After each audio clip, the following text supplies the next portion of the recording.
Seja bem-vinda a mais um episódio e hoje vamos conversar sobre uma parte da história que muitas vezes não é contada.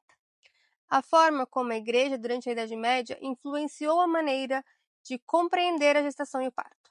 Vamos olhar não só para o aspecto histórico, mas também bíblico, porque neste período que muitas interpretações começaram a ser moldadas, interpretações que ainda hoje influenciam como entendemos o nascimento. E antes de falarmos da Idade Média, precisamos olhar como o parto era entendido no texto original da Bíblia.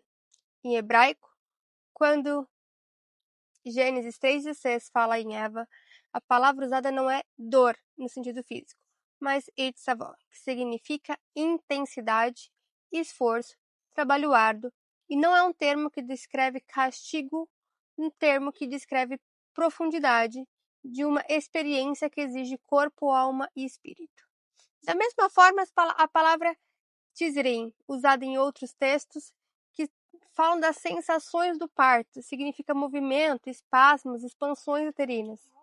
A ideia original da passagem da intensidade, de transformação.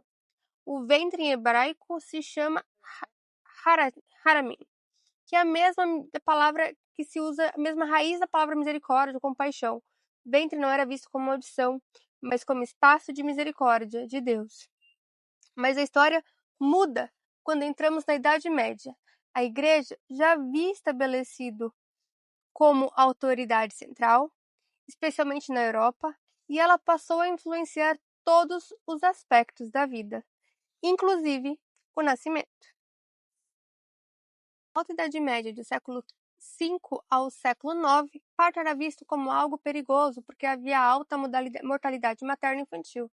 A Igreja entendia o parto como um momento que precisava de proteção espiritual. Era comum chamar sacerdotes para batizarem bebês com risco de morte, orações eram feitas durante o processo, as parteiras eram respeitadas, mas já estavam ali sob uma vigilância religiosa. O parto ainda era visto como algo natural e sagrado, mas cercado de rituais de pureza. Na Idade Média Central, do século X ao século XVII, esse controle aumentou. A Igreja passou a regular mais fortemente as práticas das parteiras, o que antes era tradição e sabedoria feminina, como o uso de ervas, cânticos, passou a ser suspeito. Qualquer prática que não fosse oficialmente cristã era proibida. As mulheres que davam à luz eram submetidas a um rito chamado churching, um ritual de purificação e reintegração à comunidade, porque o puerpério era visto como tempo de impureza. Aqui começa a intensificar a leitura de Gênesis 3,16 como castigo. A mulher daria à luz com dor, porque assim foi punida no Éden. A palavra itzavon, que era intensidade, começou a ser pregada como dor. E então chegamos à Baixa Idade Média, do século XIII ao XV, período das Inquisições e das caças às bruxas. Muitas parceiras foram perseguidas, acusadas de superstição ou bruxaria. O conhecimento feminino sobre posições de parto, cuidado com as mães e os bebês, uso de plantas e rituais de proteção foram criminalizados. Foi também nesse período que se consolidou a ideia de que a dor do parto era a maldição. Um lembrete constante da queda de Eva. Sermões escritos à época reforçavam que mulheres deveriam sofrer no parto como consequência do pecado. Essa mudança não foi só cultural, mas também textual.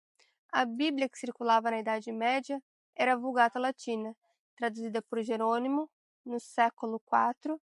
A Vulgata Latina, a palavra hebraica Eitzavon, foi traduzida como doloribus, isso é, com dores, e assim o sentido original de esforço e trabalho e intensidade foi reduzido à dor física. Essa tradução moldou os séculos de pensamentos. As homilias, as catequeses ensinavam que mulheres estavam condenadas a sofrer fisicamente como punição, e isso marcou profundamente a espiritualidade do nascimento no Ocidente. Quando a King James Version surgiu em 1611, já depois da Idade Média, ela herdou muito da Vulgata, mas ainda preservou algumas palavras que guardavam maior profundidade, como sorrow e travail. Só que neste ponto a interpretação já estava consolidada. Dor como castigo. Percebe o contraste? No hebraico, o parto era expansão uterina, era misericórdia, era travessia. Na Vulgata, as leituras medievais, parto se tornou dor, punição e maldição. Essa mudança não aconteceu de um dia para o outro. Foi um processo.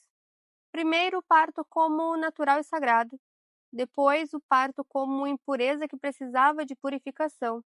E, por fim, o parto como lembrança do castigo do Éden. Essa leitura foi tão forte que atravessou séculos. E até hoje, muitas mulheres escutam que a dor do parto é inevitável, porque é consequência do pecado original. Mas isso não é o que o texto bíblico realmente diz. Essa ideia nasceu da combinação entre uma tradução restrita da Vulgata, uma cultura medieval que viu o corpo da mulher como suspeito e pecaminoso, e a Igreja, que centralizou o controle sobre tudo da vida, inclusive sobre o nascimento. E ao recuperar o sentido original, descobrimos que o parto não é maldição. O ventre é misericórdia. As expansões uterinas não são punição, mas trabalho sagrado que abre passagens. As intensidades não são dor como castigo, mas travessia que gera vida.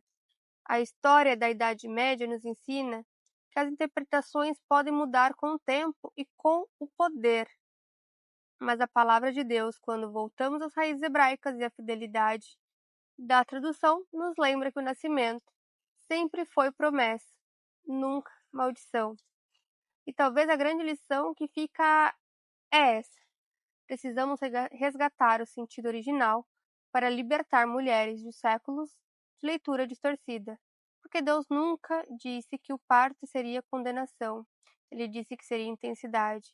E essa intensidade é o caminho da vida. E agora uma oração para terminar esse episódio. Senhor, nós te agradecemos porque tua palavra é viva e permanece, mesmo quando as interpretações humanas tentam distorcê-la. Tu nunca condenaste a mulher à dor como castigo, mas criaste o ventre como espaço de misericórdia e o parto como travessia que gera vida. Pedimos hoje, Senhor, que cada gestante que ouve essa mensagem encontre paz, confiança e libertação. Que a palavra de medo, de maldição e de castigo sejam quebradas. E que o seu lugar haja esperança, força, alegria. Que cada expansão uterina seja lembrança da tua promessa. Que cada respiração seja sopro do teu espírito. Que cada nascimento seja testemunho da tua fidelidade. Em nome de Jesus. Amém.